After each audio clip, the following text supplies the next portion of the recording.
이 새벽에 기도의 자리를 지키며 하나님 앞에 나와 엎드려 찬양하며 말씀드리며 기도할 수 있는 귀한 시간 주시니 진심으로 감사드립니다. 항상 기도하라고 하셨고 범사에 기도하라고 하셨고 쉬지 말고 기도하라고 하셨는데, 참 항상 쉬지 말고 범사에, 이런 단어들이 참 부담이 되고, 또 그래서 기도의 자리를 지키지 못하면 늘 마음이 힘들고 죄책감이 들기도 하는 것이 우리의 모습입니다.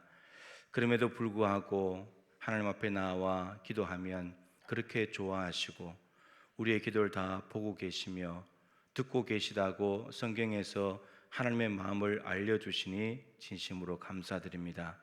오늘도 우리를 주목하고 계시고 귀를 기울여 우리의 기도를 듣고 계시는 하나님이 이곳에 계심을 믿고 최선을 다하여 이 한 시간을 잘 감당할 수 있도록 도와주시며 하나님과의 깊은 만남, 땅과 하늘이 연결되는 귀한 시간이 되게 하여 주시옵소서.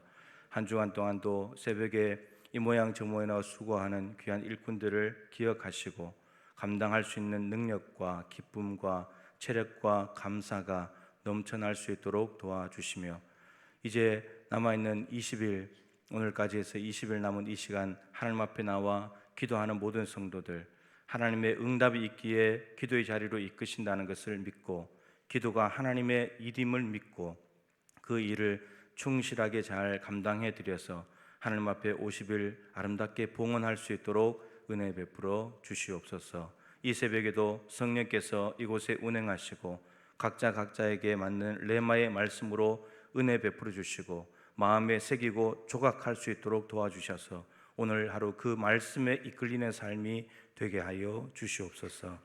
예수님의 귀하신 이름으로 간절히 기도드립니다. 아멘. 오늘 31장 교재 130쪽입니다. 본문 말씀은 누가복음 18장 9절부터 14절까지 말씀입니다. 누가복음 18장 9절부터 14절까지 교독하도록 하겠습니다. 또 자기를 의롭다고 믿고 다른 사람을 멸시하는 자들에게 이 비유로 말씀하시되,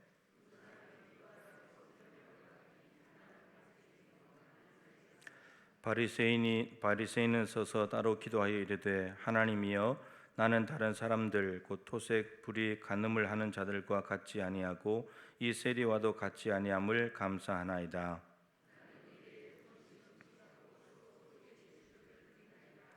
세리는 멀리 서서 감히 눈을 들어 하늘을 쳐다보지 못하고 다만 가슴을 치며 이르되, 하나님이여, 불쌍히 여기소서, 나는 죄인이로소이다 하였느니라. 이에 저 바리새인이 아니고 이 사람이 의롭다 하심을 받고 그의 집으로 내려갔느니라. 무릇 자기를 높이는 자는 낮아지고 자기를 낮추는 자는 높아지니라 하시니라. 아멘. 인사 한번 하십시다. 한 주간 동안 은혜와 평강이 가득하시기를 축복합니다. 인사 한번 하겠습니다. 네, 오늘은 31장 이제 회개의 기도입니다. 회개의 기도라고 하면 우선 제목에서 느껴지는 것은, 회개라 그러면 당연히 뭘 생각해야 되겠습니까? 죄를 생각해야 되는 거죠. 죄에 대해서 인간은 죄를 떠나서는 생각할 수 없는 존재니까 죄를 생각해야 되고, 죄가 있다면 또 해결을 해야 되잖아요. 해결을 해야 되는데 우리가 죄를 없앨 수는 없죠. 우리 자신이, 우린 죄를 잘 지어도 죄를 없앨 수는 없지만 하나님께서 회개라는 것을 통해서 하나님께서 우리의 죄를 없애신다, 용서하신다고 말씀을 하고 있습니다. 이 회개 기도는 오늘 이제 크게 5가지로 이제 되어 있는데, 성경을 보면 이제 개인적인 회개 기도 있습니다. 개인적인 차원에 자기 개인이 지은 죄 때문에 하나님 앞에 회개하는 기도가 있고, 국가적인 차원도 있습니다. 이스라엘 같은 경우에 또 뒤에 나오지만 니느웨, 아수르의 수도인 니느웨가 요나가 외친 말씀을 듣고는 임금부터 시작해서 짐승들까지 다 나라 전체가 회개하는 국가적인 차원의 회개도 있습니다. 그리고 이제 이스라엘 나라가 잘못해가지고 포로로 잡혀가고 이런 상황인데, 그것을 두고 이스라엘 백성이 개인이 조상들의 죄 때문에 하나님 앞에 자기가 마치 죄를 지은 것처럼 회개하는 그런 기도도 있습니다. 다양한 기도문이 있는데 아무튼 죄에 대해서 오늘 이제 회개 기도인데 여러분 회개를 하려면 죄가 깨달아져야 회개가 됩니다. 죄라고 인정이 안 되는데 회개할 수가 없잖아요. 죄라고 깨달아지고 죄라고 자기가 인정을 해야지 하나님 앞에 회개하게 되고 죄는 회개한 것만큼 없어집니다. 오늘 이제 회개라는 용어 자체를 뭐 설명하려고 하는 건 아니에요. 용어 자체는 뉘우칠 회자에 고칠 개자. 뉘우치는 것 정도로는 안 되고 고쳐야 된다. 삶이 바뀌어져야 된다. 이제 이런 말입니다. 성경은 이제 삶이 바뀌어져야 된다. 이걸 이제 다르게 어떻게 표현을 하냐면 예를 들어서 도둑질을 했다. 그럼 도둑질한 것을 회개해야 잘못을 뉘우쳐야 되잖아요. 근데 도둑질한 것을 뉘우쳤는데 거기까지만 하면 회만 한 것이고 개까지 가려면 어떻게 되냐면 그 도둑질을 안 하는 것 정도를 넘어서서 하는 사람이 안 하는 것은 잘하는 일인데 근데 그 정도로는 성경을 이야기하는 것이 아니고 더 넘어가서 거짓말하던 사람이 거짓말한 것을 뉘우치고 그리고 난 뒤에 멈춰야 되고 그러고 난 뒤에 뭘 해야 되냐? 진실한 말을 해야 된다는 거예요. 거기까지 가야 도둑질한 것이 없어지는 거예요. 도둑질한 것을 제가 거짓말과 섞어서 이야기했네요. 도둑질한 사람이 도둑질을 멈추는 것 거기까지 잘하는 일이지만 그 다음 뭘 해야 되냐? 자기 손으로 열심히 일해서 돈을 벌어서 다른 사람을 도와주는 것 거기까지 가면 도둑질이 없어집니다. 성경은 거기까지 가야 된대요. 이게 회개한 거예요. 삶이 이게 회개한 삶의 모습입니다. 그러니까 우리의 회개를 잘 돌아보면 그냥 하나님 잘못했습니다 그러고 끝나는 경우가 많아요. 그 삶이 안 바뀐 거죠. 그러니까 다음 주에 와가지고 또 똑같은 것을 또 하나님 또 잘못했습니다 이렇게 나온다는 거죠. 그러니까 우리 회개가 형식적일 때가 많고 아니면 회만 할 때가 너무 많고 그 삶이 안 바뀌어지는 거예요. 걔까지 가야 되는데 삶이 안 바뀌어지니까. 그래서 오늘 이제 그런 내용은 아닙니다. 그런 내용은 아니고 백성이나 개인이 죄를 지었을 때에 하나님 앞에 회개했더니 하나님께서 용서하셨다. 이제 이런 내용입니다. 크게 보면 그런 내용입니다. 회개라는 것이 죄인에게는 중요하면서도 잘 안 됩니다. 사실은 인간은 본성상 뭔가 문제가 생기면 딱 방어 기제가 나오잖아요. 저 사람 때문이다. 저 사람이 잘못해서 그렇다. 핑계대고 합리화시키고 나는 어쩔 수 없었다. 이게 보통 인간이거든요. 그러니까 뭔가 문제가 생겼을 때 제가 잘못했습니다. 이렇게만 해도 풀려지는 문제가 너무너무 많은데 근데 이게 잘 안 되거든요. 이게 굉장히 용기가 필요한 일입니다. 아무리 자기가 잘못했다 할지라도 실제로 잘못했는데 잘못했다는 말을 하는 자체가 용기가 필요한 일입니다. 인간은 그거 하기 싫거든요. 자존심도 있고 그렇거든요. 그런데 자기가 죄가 깨달아졌을 때 하나님 앞에 제가 잘못했습니다. 사람들 앞에도 당연히 잘못했으면 잘못했다고 해야 되는 거고 그것이 죄를 없애는 방법입니다.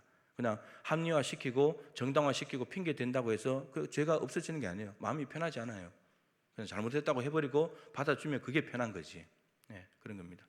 사실 우리가 하나님 나라를 얻게 된 것도 우리의 죄를 우리에게 돌리지 아니하시고 하나님께서 자기 아들에게 돌렸기 때문에 그래서 우리를 받아주신 거잖아요.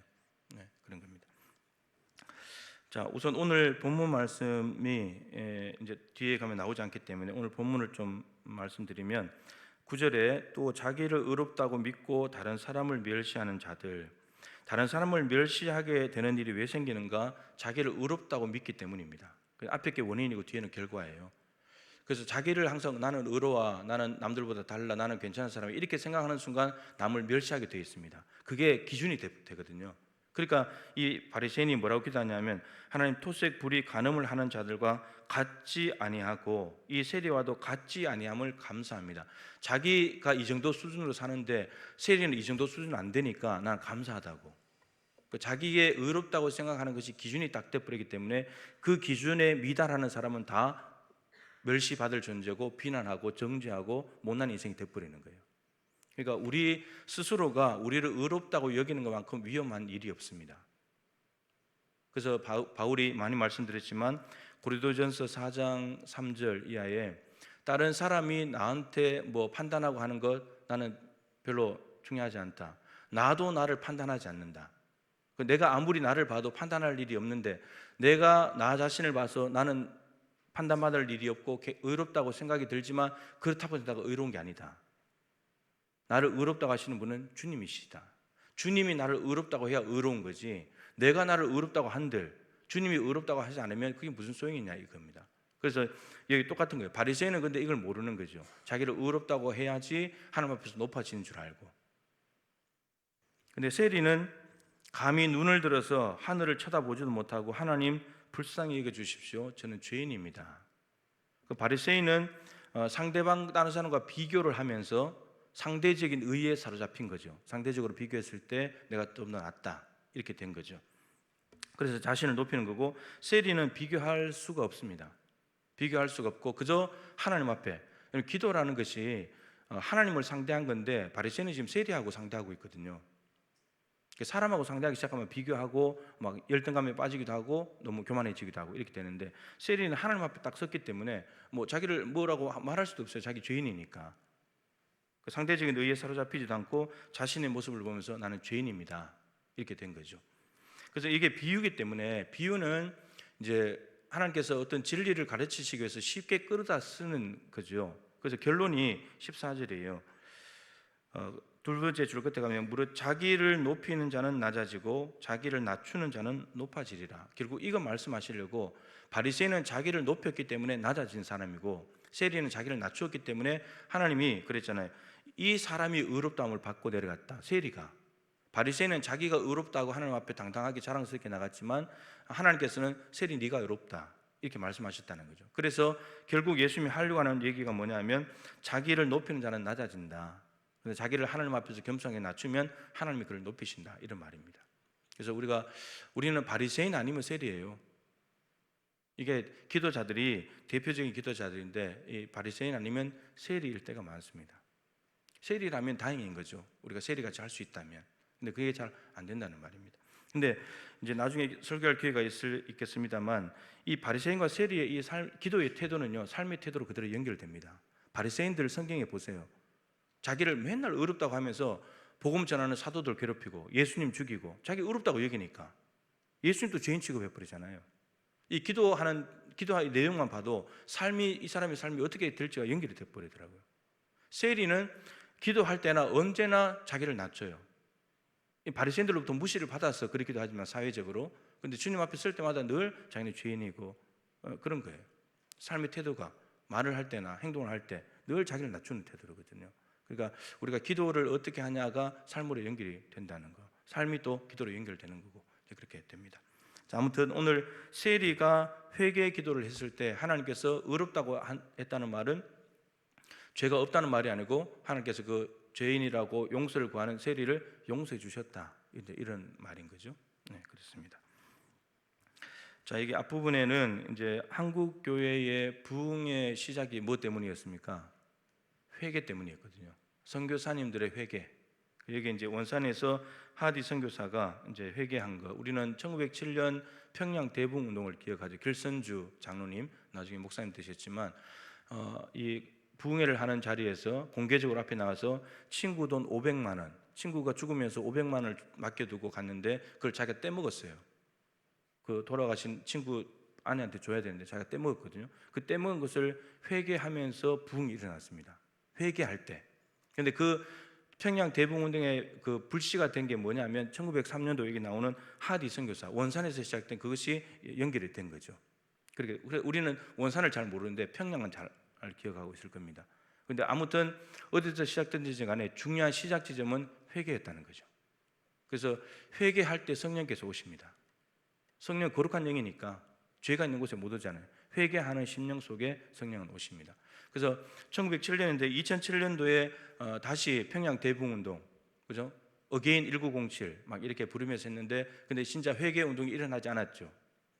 1907년 부흥운동이 일어나지 않았습니다. 이유는 회개가 없었기 때문이에요.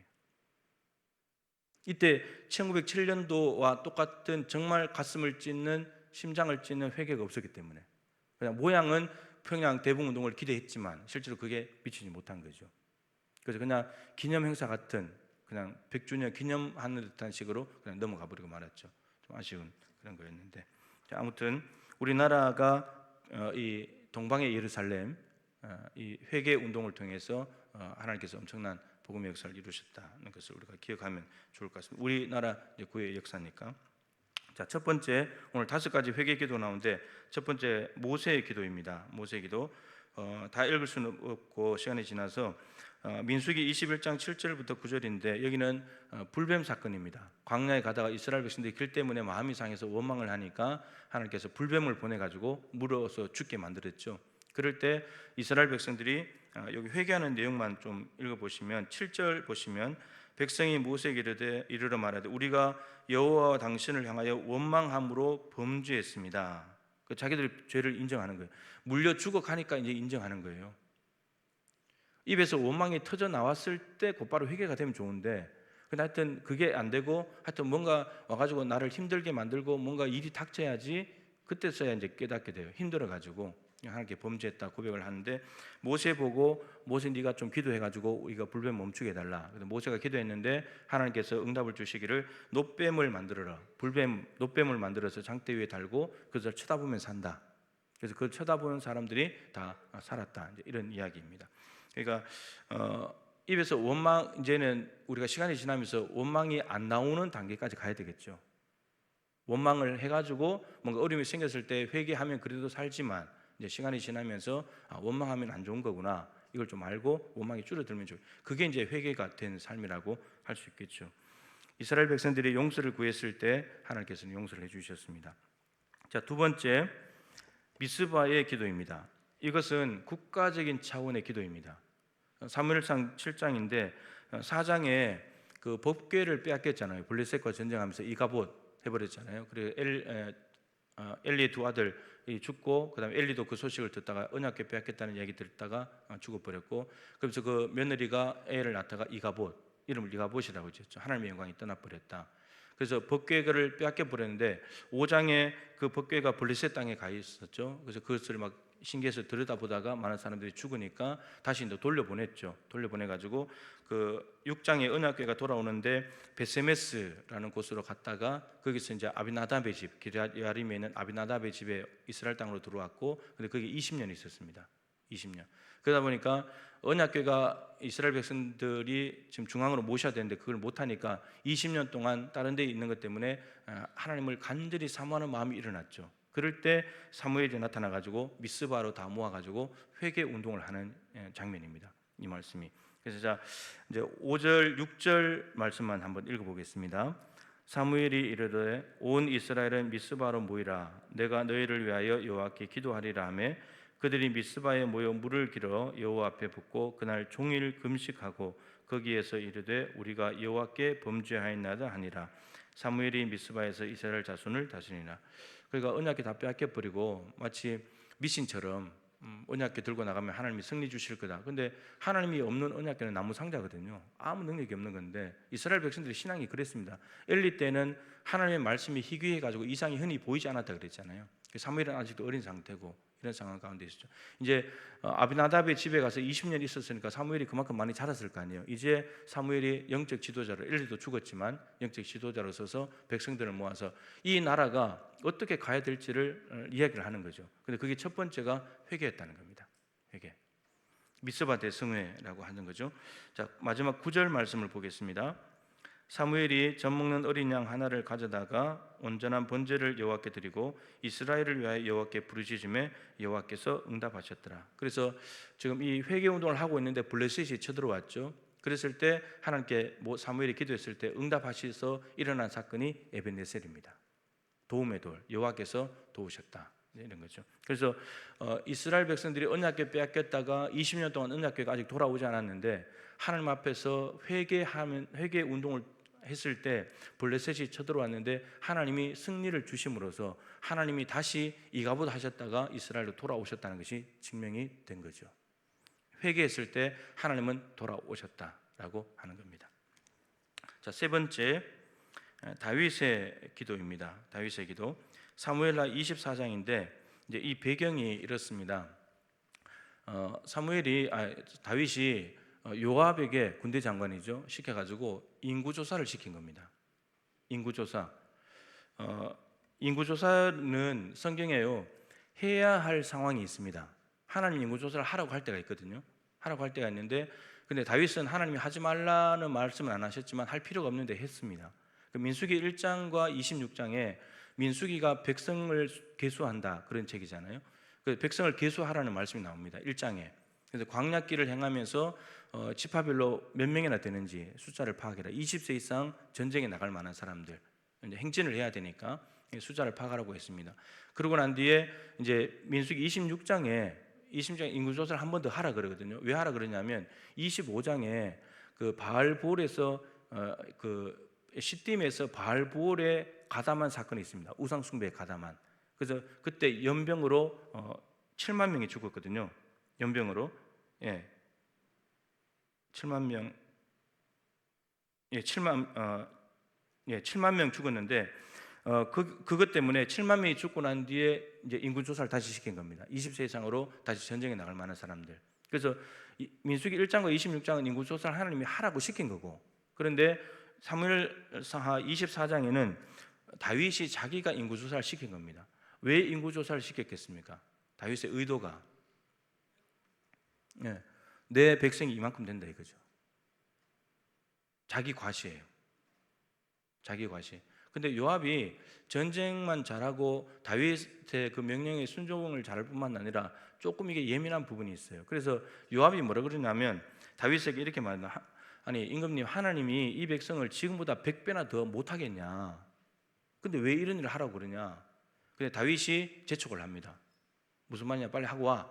그래서 요압이 좀 마음은 탐탁지 않지만 가가지고 인구조사를 하고 와요. 근데 그러고 난 뒤에 벌어진 사건이에요. 하나님께서 진노하시죠. 그래서 숫자 논리에 빠지는 경우들이 많습니다.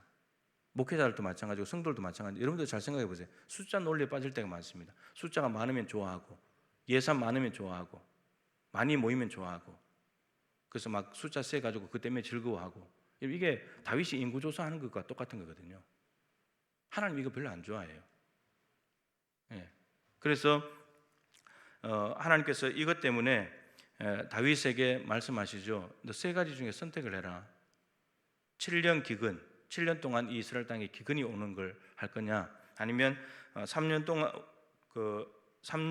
3개월 동안 원수에게 쫓겨다닐 거냐, 그리고 3일 동안 전염병 할 거냐. 다윗이 3일 전염병을 선택합니다.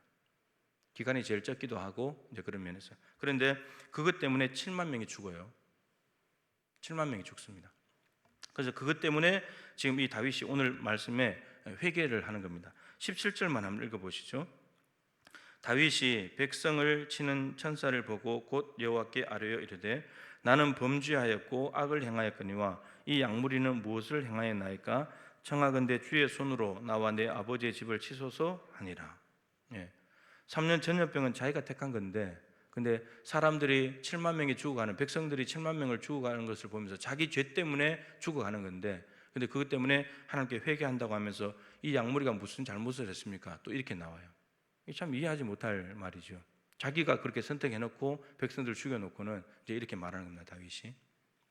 그래서 이것에 대해서 하나님께 회개했을 때 하나님께서 이 선지자를 통해 가지고 이제 회복시킬 방법을 가르쳐 주죠. 그래서 오르난의 타작마당에 가서, 여기는 아라우나로 되어 있는데 역대기는 여부서로 되어 있습니다. 거기 가서 오르난의 타작마당, 거기 가서 하나님께 제사를 드리면 하나님께서 해결해 주신다. 그래서 결국은 이제 멈추게 되는 사건이 있습니다. 여러분, 죄에 대해서는 벌이 있습니다. 우리는 이렇게 죄를 짓고 나면 회개하면 용서한단 말이죠. 죄는 용서해요. 근데 벌은 있어요. 벌은 있습니다. 벌은 감당해야 되는 거예요. 벌은 감당해야 됩니다. 근데 우리가 모르고 넘어갈 때가 많죠. 벌이 아니라 생각하고 넘어갈 때가 많습니다. 근데 하여튼 뭔가가 일이 있었을 겁니다. 마음에 괴로웠다든지, 뭔가 누가하고 불화하게 됐다든지, 하여튼 뭔가가 있었을 겁니다. 분명히 죄에 대해서는 벌이 반드시 있습니다. 그래서 자기 과시하는 것, 내가 이 정도 되는 사람이다, 이런 거, 뭔가를 자꾸 계수해가지고 자기가 어떤 존재인지를 자꾸 드러내려고 하는 것은 하나님 보시기에는 하나님이 다 이루어 놓은 것들인데, 근데 자기가 한 것처럼 하려고 하는 이 태도는 하나님 너무 싫어하신다라고 하는 겁니다.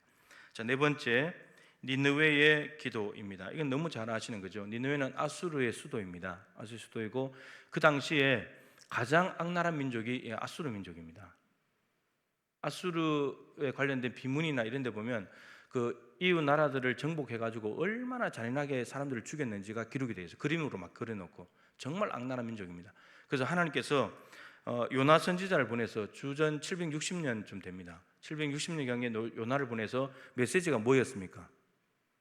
메시지가 전하라고 한 메시지가 40일이 지나면 니느웨가 망한다. 얼마나 심각한 죄인이었으면, 다른 메시지도 아니고 40일 지나면 너희 나라 끝이다.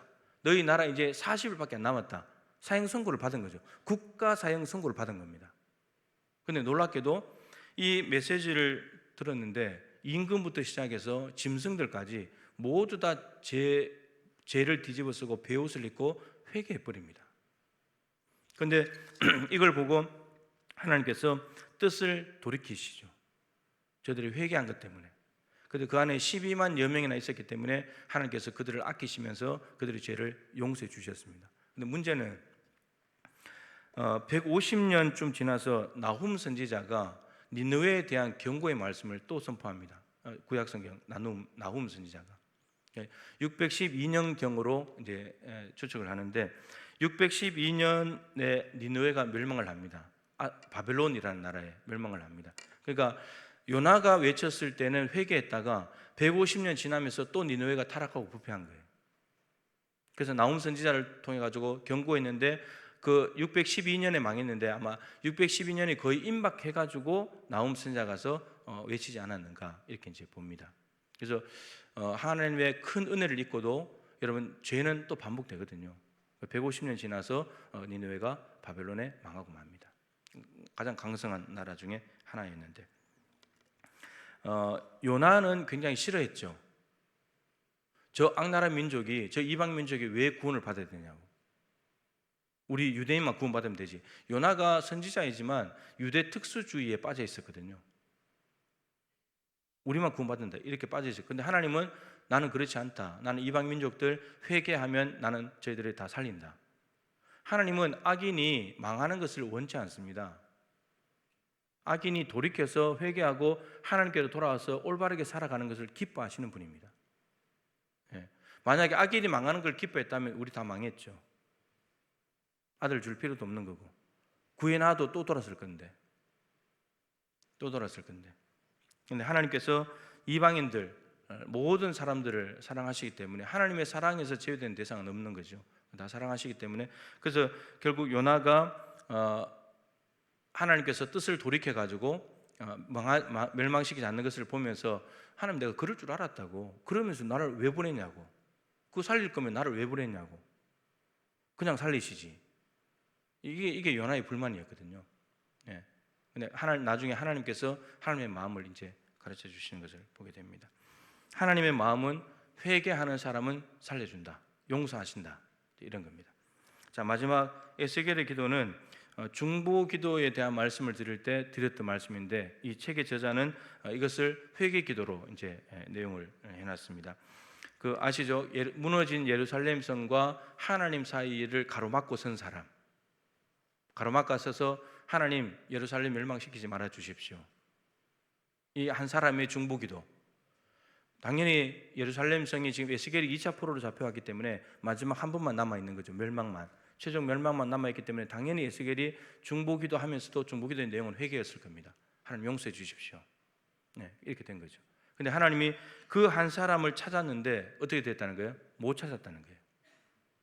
그러니까 제사장, 선지자, 그 다음에 백성의 유력한 자들, 땅을 가지고 있는 지도자급에 있는 모든 사람들, 그럼 이들이 다 하나님 앞에 회개하지 않았다는 거예요. 한 사람만 있으면 용서해 준다 그랬는데 총체적으로 타락하고 부패해가지고 결국 3차 때 완전히 멸망하고 만 거죠. 그러니까 회개 기도는 쉬운 게 아닙니다. 우리는 알고는 있지만 회개해야 된다는 걸 알고 있지만 죄를 지으면 죄를 모를 때도 있지만 회개해야 된다는 걸 알면서도 회개가 안 되는 것이 회개 기도예요. 우리의 본성이고 그렇습니다. 그런데 오늘 말씀을 통해서 보았듯이 회개하면 하나님께서 반드시 용서하신다. 이것은 명확한 거죠. 그래서 요한일서 1장 9절에 만일 우리가 우리 죄를 자백하면, 자백하다는 말은 인정하다, 동의하다는 뜻입니다. 하나님 나 이거 죄인 걸 동의합니다. 동의한다면 하나님께서 하나님을 미쁘시고 의로우사 우리 죄를 사하여 주시고 모든 불의에서 우리를 깨끗하게 해주신다 라고 하나님의 약속을 하셨습니다. 그래서 오늘 이 새벽에는 여러분들이 기도하시면서 돌아보시다가 죄가 깨달아진다면 억지로 짜내가지고 하나님 앞에 회개할 필요는 없어요. 죄도 아닌데 그럴 필요는 없고, 깨달아지면, 그래서 여러분 깨달아진 것도 사실 어려운 거기 때문에 성령님께 도움을 구해야 됩니다. 성령님, 제가 죄가 있다면 깨달아지게 해주십시오. 깨달아지면 하나님 잘못했습니다, 인정을 하고, 그리고 모른다면 하나님 무의식 중에라도 지은 죄가 있다면 하나님 그것도 용서해 주십시오. 그래서 오늘 여러분들이 심령을 깨끗하게 비우고 돌아가셔야 됩니다. 깨끗하게 비울 때 성령께서 여러분 안에 좌정하시고 오늘 여러분 하루 종일 여러분들 이끌어 가실 것입니다. 그래서 성령에 이끌리는, 죄에 이끌리는 사람이 아니라 성령에 이끌리는 여러분들이 될 수 있기를 축복합니다. 지금 우리나라는 회개해야 될 때입니다. 국가적인 회개를 해야 될 때입니다. 그래서 이걸 잘 염두에 두시고 죄를 아파하고 죄를 미워하고 죄와 싸우는 이 하루가 되면 좋겠고, 성령 충만한 하루가 되시기를 축복합니다. 교회학교 기도 7번째 함께 읽고 기도하도록 하겠습니다. 하나님, 교회학교 회복의 달에 우리 자녀들이 하나님께 예배하고 교회 마당을 밟는 것을 보게 하시니 감사합니다. 주님, 우리 교회의 회복의 기쁨과 나눔이 계속되기를 원합니다. 우리의 구원자 되시는 주님을 높이고 예배하며 교회가 날이 갈수록 더욱더 부흥을 꿈꾸게 하소서. 어제 첫 예배 유치부가 13명, 아동부 청소년부가 35명씩, 그래서 한 80명 정도 되는 아이들이 예배를 했습니다.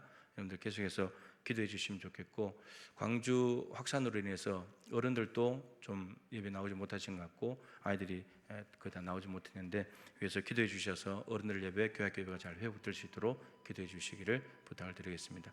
여러분, 국가적인 차원의 회개, 우리가 먼저 하나님 앞에 회개하고 기도하고 나가면 좋겠습니다. 기도하겠습니다.